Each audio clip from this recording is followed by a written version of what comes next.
बिस्मिल्लाहिर्रहमानिर्रहीम। अस्सलाम वालेकुम ख़वातीन और हज़रात, मैं हूँ आपका जुनैद सलीम और आप देख रहे हैं इंसाफ डिजिटल। नाज़रीन, आज हम बात करेंगे सैलाब में बहते पंजाब की, लाहौर की बस्तियाँ और अमीर लोगों की एक सोसाइटी किस तरह लहरों और इंसानी लालच की नज़र हो चुकी हैं। अदाद व शुमार का हेर फेर करके हुक्मरान किस तरह अपनी नाअहली छुपाने की कोशिश कर रहे हैं।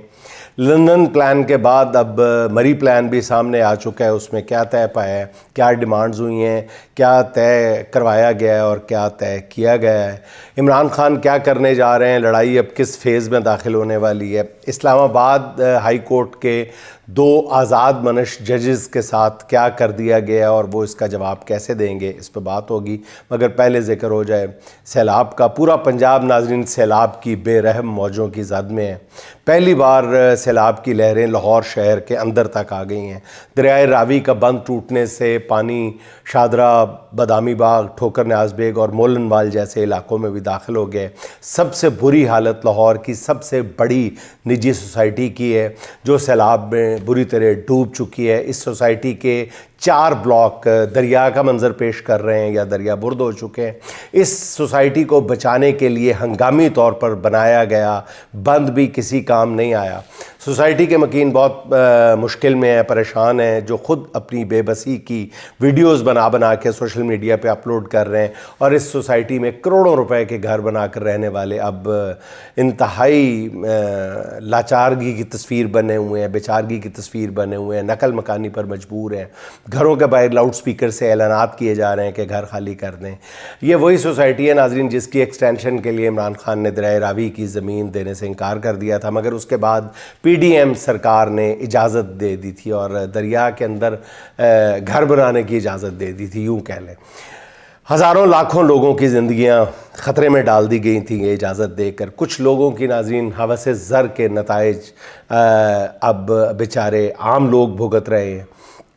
नाज़रीन, एक ये सब कुछ देख के यहाँ पे एक वफाकी वज़ीर जो बहुत उनकी आनियाँ जानियाँ हम देख रहे हैं, उनको देख के मुझे वो याद आ रहे हैं वाक़यात कि जब भी कोई ऐसा मीडिया में हाईलाइट होने वाला केस आता है, बहुत बड़ा जुर्म सरज़द हो जाता है किसी मोहल्ले में, तो कई दिन तक उसकी तफ्तीश जो है वो प्रेस में, मीडिया में आती रहती है। तो हम देखते हैं कि कोई एक नौजवान मोहल्ले का या उस ख़ानदान का जो होता है उसको बहुत ज़्यादा हाइप दी जा रही होती है और फिर 1 हफ़्ते की तफ्तीश के बाद पुलिस उसी नौजवान को मुजरिम के तौर पर गिरफ़्तार कर लेती है। तो ये वफाकी वज़ीर साहब भी जो हैं ये इसी तरह आके कौम को दर्स दे रहे हैं कि इस वक्त यकजहती की ज़रूरत है, सैलाब से लड़ने की ज़रूरत है। और वो जो उन्होंने माजी में जो कुछ किया हुआ है ज़मीनों के साथ, जायदादों के साथ, अपनी सोसाइटियों के साथ, उसकी तरफ किसी का ध्यान ही नहीं पड़ने दे रहे। तो कहने को जी चाहता है कि दरिया के तजावुज़ का बुरा मानने वाले, दरिया के तजावुज़ का बुरा मानने वाले, दरिया का ही छोड़ा हुआ रकबा है तेरे पास, दरिया का ही छोड़ा हुआ रकबा है तेरे पास।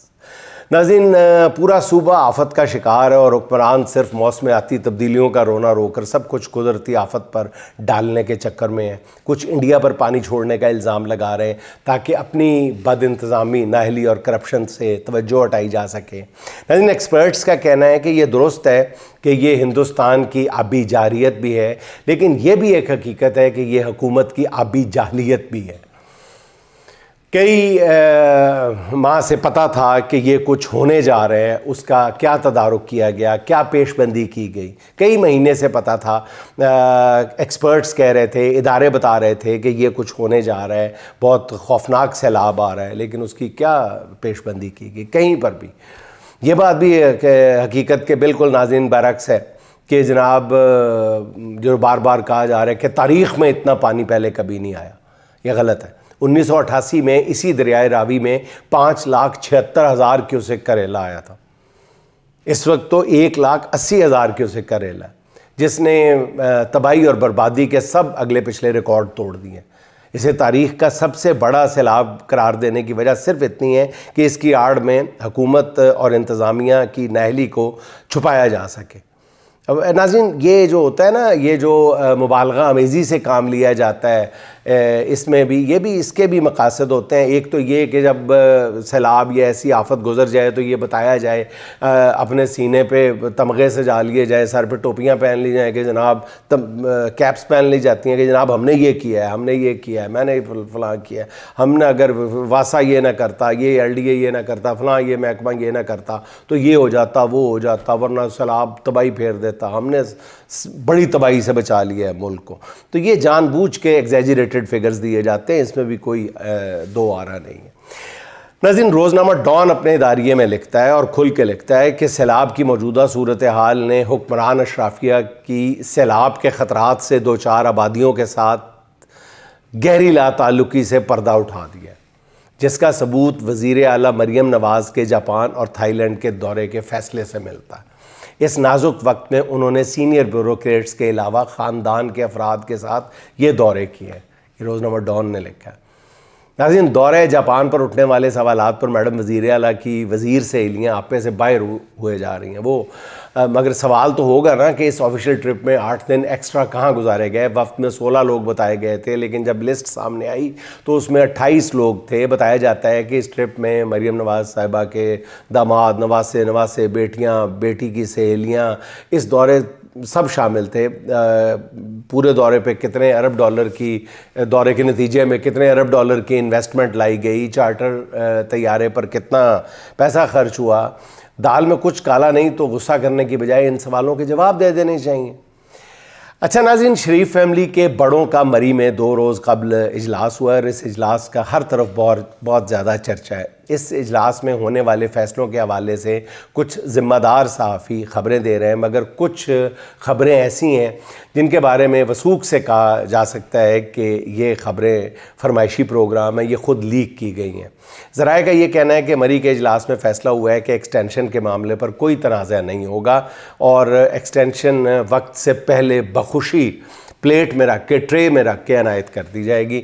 यानी शरीफ ख़ानदान ने इसी तनख्वाह पर काम जारी रखने का फ़ैसला कर लिया। नाज़रीन, आपको बताता चलूँ कि इस इजलास के बाद जब कुछ लोगों को जानबूझ के ये ख़बर दी गई कि आप ये ख़बर चलवा दें कि हम एक्सटेंशन दे देंगे और बाकायदा इसका नोटिफिकेशन भी दे दिया जाएगा, बल्कि एक और भी एक्सटेंशन दे देंगे, एक और अस्करी ओहदे पर, ताकतवर ओहदे पर वो भी एक्सटेंशन दे देंगे हम। तो ख़बर रिसीव करने वाले सीनियर जर्नलिस्ट ने कहा कि जी मैं इसके साथ थोड़ा सा अगर मगर लगाऊंगा। तो शरीफ ख़ानदान के एक अहम रुकन ने कहा कि ये रिस्क नहीं लेना, ऐसे में ये रिस्क नहीं लेना, इन हालात में कोई भी बात जो है वो मिस फायर हो सकती है, तो ये रिस्क नहीं लेना अगर मगर लगाने का, स्ट्रेट खबर दें। यानी शरीफ ख़ानदान ने जब इसी तनख्वाह पर काम जारी रखने का फ़ैसला किया है तो कोई अगर मगर नहीं लगाया उन्होंने। ज़राए बता रहे हैं कि फिर मरियम नवाज़ और शहबाज शरीफ ने मियाँ नवाज़ शरीफ साहब को कहा है कि भाईजान और अबू जान, आप प्लीज़ हमें काम करने दें। लेकिन देखा जाए तो मियाँ नवाज़ शरीफ साहब के पास नाज़रीन इसके अलावा चाराकार भी क्या था। जो शख्स जेल में पड़ी हुई एक बूढ़ी खातून से इलेक्शन हार गया और बुरी तरह हार गया हो, सियासी तौर पर उसके पल्ले रह भी क्या गया था। मारूफ सहाफ़ी नजम सेठी साहब का कहना है कि इजलास के दौरान पंजाब में सैलाब की सूरत हाल पर बात ही नहीं हुई। इजलास में इस बात पर गौर किया गया कि इमरान खान ने जिस तरह ज़िमनी इलेक्शन का बायकॉट कर दिया, अगर उन्होंने असम्बलियों से बाहर निकलने का फ़ैसला कर लिया तो ऐसी सूरत हाल से किस तरह निपटा जाएगा। इससे अंदाज़ा लगाया जा सकता है कि शरीफ ख़ानदान को सिर्फ अपने सियासी मुस्तकबिल की फ़िक्र है, अगर कोई है तो। इसके अलावा उनके जहन में और कोई चीज़ नहीं है, कोई सलाब शलाब नहीं है। यानी नजम सेठी साहब को या तो चैलेंज किया जाए ना कि नहीं जी हमने तो सैलाब की सूरत हाल पर बात की है। सेठी साहब ने तो कहा सैलाब तो गल ही नहीं, कोई नहीं हुई, सैलाब का तो सीन भी नहीं होते डिस्कस होया, तो फिर बताया जाए। सिर्फ एक्सटेंशन का एक्स हुआ है, डिस्कस हुआ है, और x x x x x x यही डिस्कस होता रहा। ज़राए के मुताबिक शरीफ ख़ानदान के बड़ों के इजलास के बाद ताकतवर हलकों की अहम शख्सियत को भी मदऊ किया गया, जहां उनके साथ निज़ाम के तसलसल के सिलसिले में कुछ वादे लिए गए और बहुत से वादे किए गए। इस मुलाकात के बाद मरियम नवाज़ साहिबा का लबो लहजा फिर से जारहाना हो गया।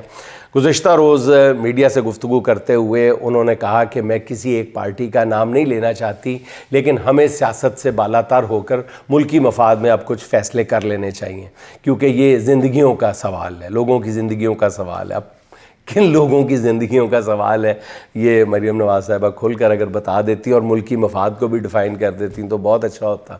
इस बयान का क्या मकसद है नाज़रीन, और ये किस सियासी जमात की बात हो रही है? इससे पहले राना सनाउल्लाह साहब कह चुके हैं कि इमरान खान के करतूत ही ऐसे हैं कि ये 14 साल तक जेल में रहेगा। राना सनाउल्लाह ने एक बार फिर इमरान खान को फितना करार दिया है। ये वही सूरत हाल है जो नवंबर 2023 में इमरान खान पर कातलाना हमले से पहले बनाई गई थी, जिसमें इमरान खान के ख़िलाफ़ तौहीन मज़हब का माहौल बनाया गया था, फिर उन पर कातलाना हमला करवाया गया था, जिसके लिए एक फ़ेक मजहबी जुनूनी भी तैयार किया गया, जैसे लोगों ने मौके पर पकड़ लिया और सारा ड्रामा जो है खोल के रख दिया। एक बार फिर नाज़रीन खाकिम बदन इमरान खान की ज़िंदगी से मुतल्लिक ऐसे ही खदशात बनाए जा रहे हैं। ज़राए का ये कहना है कि निज़ाम के तसलसल के लिए इमरान खान को कम से कम 10 साल तक जेल में रखने की गारंटी मांगी जा रही है, जो कि ज़ाहिर है इस माहौल में दे भी दी गई होगी, मगर इससे नाज़रीन होगा क्या? ये सब वक्ती खुशियाँ और तसलियाँ हैं, फ़ैसले सिर्फ़ और सिर्फ मेरे रब के चलते हैं, और हालात नाज़रीन आपको बिल्कुल रोज़ रोशन की तरह अयां नज़र आ रहे हैं। नाज़रीन, एक तरफ इमरान खान पूरा निज़ाम गिराने की तैयारियां कर रहा है, दूसरी जानिब जेल में बैठा इमरान खान जो है वो भी अपने खान साहब अपने पत्ते जो हैं उस हवाले से, निज़ाम को गिराने की तैयारियों के हवाले से एक एक पत्ता बिल्कुल ठीक खेल रहा है। 4 माह के बाद भी इमरान खान की जेल में एक मुलाकात ने मुल्की सियासत का बिल्कुल एक ट्वीट ने नक्शा बदल के रख दिया है। नाज़रीन, मैं ये पूरी ईमानदारी के साथ समझता हूँ कि इस वक्त इमरान खान ने जो बयानिया बनाया है, अगर उसकी पार्टी के 4-5 बड़े लीडर्स ने ये खान के बयानिए का बोझ उठा लिया तो फिर इस निज़ाम का चलना मुश्किल ही नहीं नामुमकिन हो जाएगा। इमरान खान ने पहले ज़िमनी इलेक्शन के बायकॉट का ऐलान किया। इस ऐलान ने नून लीग और पीपल्स पार्टी को ऑब्वियसली मुश्किल में डाल दिया, तत्ते तवे पर बिठा दिया। दोनों जमातों ने मिलकर ज़िमनी इलेक्शन में तहरीक इंसाफ के मुकाबले का ऐलान करना पड़ा दोनों को, मगर तहरीक इंसाफ के बाइकआउट के ऐलान पर अब ये जमातें एक दूसरे के ख़िलाफ़ इलेक्शन लड़ने का ढोंग रिचाने के भी काबिल नहीं रही कि चलो जी उन्होंने तो बाइकआउट कर दिया, अब हम आपस में लड़ने। ये भी नहीं हो पा रहा है इनसे। इस बाइकआउट पर इलेक्शन कमीशन अलग परेशान है, जिसने जरताज गुल के हलके में ज़िमनी इलेक्शन मुलतवी कर दिया है, उसकी वजह सैलाब करार दिया जा रहा है। अगर यही वजह है नाज़रीन, तो फिर लाहौर और वज़ीराबाद के ज़िमनी इलेक्शन भी मुलतवी होने चाहिए। वहाँ पर भी तो बदतरीन सैलाब है, लाहौर से ज़्यादा सैलाब का है। ज़राए का ये कहना है कि इन हालात में ज़िमनी इलेक्शन के इम्कानात मादूम होते जा रहे हैं। इसके बाद कायमा कमेटियों से इस्तीफ़ों के फ़ैसलों ने भी हुकूमत के लिए काफ़ी मुश्किलात खड़ी कर दी हैं, और तो और मतलब शेर अफजल मरवत ने भी कायमा कमेटियों से इस्तीफ़े दे दिए हैं। इसके बाद तो बाकी कुछ नहीं बचता। साफ नज़र आ रहा है कि तहरीक इंसाफ जो है वो असम्बलियों से निकलने का फ़ैसला करने जा रही है। ऐसा हुआ तो फिर फॉर्म 47 वाले निज़ाम के पल्ले कख भी नहीं रहेगा, कुछ भी नहीं रहेगा। इसीलिए तो नजम सेठी का कहना है कि तहरीक इंसाफ के पहले असम्बलियाँ तोड़ने और मुस्ताफ़ी होने के फ़ैसले और अब की बार असम्बलियों से निकलने के फ़ैसले में बहुत फ़र्क है। पहले और मामला था, अब और मामला है। अब गेम बहुत चेंज हो चुकी है।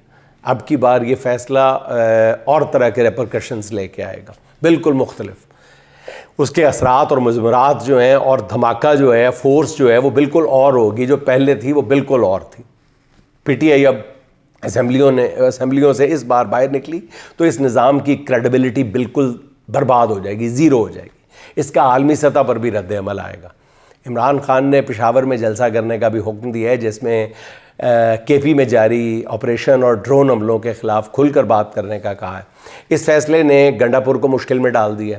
अब ज़रा ये कहते हैं कि गंडापुर से मुतालिक इमरान खान इंतहाई अहम फ़ैसला कर चुके हैं और मुनासिब वक्त के इंतज़ार में है। वो अहम फ़ैसला क्या है आप समझ गए होंगे।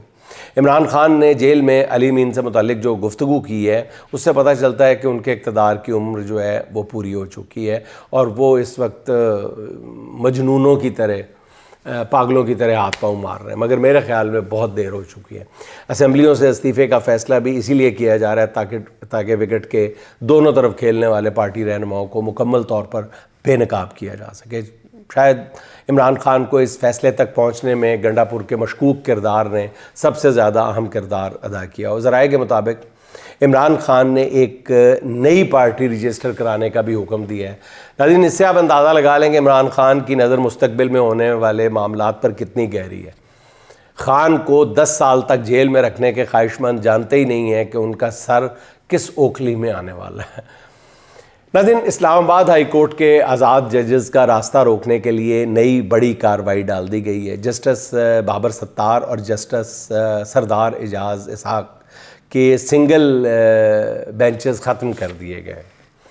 Chief justice Islamabad high court Sarfaraz Dogar ने इन 2 आज़ाद मनश जजेस का बंदोबस्त करने के लिए जस्टिस बाबर सत्तार और जस्टिस सरदार एजाज इसहाक का खसूसी डिवीज़न बेंच तश्कील दे दिया है, जो पीर से जुमे तक सुबह से लेकर शाम तक सिर्फ टैक्स रेफरेंसेस पर समाअत करेगा। दोनों जजेस को कोई आइनी मुकदमा नहीं दिया जा सकेगा। तो वैसे ही हटा दो किसी तरह, रेफरेंस ले आओ तो परे मारो, है ही खाम खा लटका रहे हो। सारा कुछ आप कर सकते हैं। जो जज तंग करता है उसको उठा के निज़ाम से बाहर मारें। आपके लिए क्या मुश्किल है डोगर साहब? जस्टिस सरदार एजाज इसहाक ने, नाज़रीन आपको पता है कि डॉक्टर आफिया सिद्दीकी केस में वज़ीर आज़म समेत वफाकी काबीना को अदालती हुक्म पर अमल दरामद ना करने पर तौहीन अदालत के नोटिस जारी करके 1 सितंबर को तलब कर रखा था। इससे पहले ही इंतज़ाम कर लिया गया है कि जस्टिस सरदार एजाज इसहाक का सिंगल बेंच ख़त्म करके केस जो है, यही केस जो है, जस्टिस इनाम अमीन मिन्हास को मुंतकिल कर दिया गया। अब इस फैसले के बाद 1 सितंबर का दिन बड़ी अहमियत इख्तियार कर गया है कि जिस रोज़ जस्टिस बाबर सत्तार और जस्टिस सरदार एजाज इसहाक के बनाए हुए खसूसी डिवीज़न बेंच का पहला रोज़ होगा, उस दिन पता चलेगा कि दोनों आज़ाद जजेस इस गैर मामूली तब्दीली पर क्या रद्द अमल देते हैं। और नाज़रीन, चलते चलते डॉक्टर अहमद खलील के 2-4 अशार आपकी नज़र किए देता हूँ। वो तख्त पर जो शख्स था नशीं रहा नहीं रहा, वो तख्त पर जो शख्स था नशीं रहा नहीं रहा, दिलों में एक रोज़ भी मकीं रहा नहीं रहा, दिलों में एक रोज़ भी मकीं रहा नहीं रहा। गली गली के हाथ से घड़ी घड़ी के वसवसे, गली गली के हाथ से घड़ी घड़ी के वसवसे, किसी को अगली सांस का यकीन रहा नहीं रहा। नज़र से लोग गिर गए ज़रा अरूज क्या मिला, नज़र से लोग गिर गए ज़रा अरूज क्या मिला, जहाँ पे जिसका ज़र्फ़ था वहीं रहा नहीं रहा, जहाँ पे जिसका ज़र्फ़ था वहीं रहा नहीं रहा। सुना है अहले हुक्म में सभी थे सादिक़ो अमी, सुना है अहले हुक्म में सभी थे सादिक़ो अमी, कोई हमारे दर्द का अमी रहा नहीं रहा, कोई हमारे दर्द का अमी रहा नहीं रहा। नाज़रीन, खुश रहें, खुश रखें। आपसे मुलाकात होगी इंशाअल्लाह अगले व्लॉग में। अल्लाह हाफ़िज़।